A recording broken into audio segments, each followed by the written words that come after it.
Okay, so the hose is actually, the thing is off by a couple inches here, so I'm going to show pulling this out.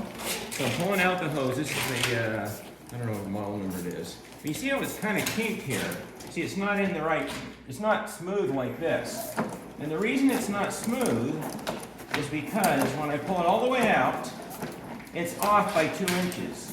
Because this roller here is off. The thing clicked over 2 spaces there when I was using it prior time. So here, I'm pulling it out all the rest of the way. Almost there. And when the hose is done, it's off by 2 inches. This is supposed to be over here. That's where it was originally. But what happened was I was pulling the thing out. It's in a garage here, if you look. To get it out, I have to do it at an angle so that I don't hit the garage wall.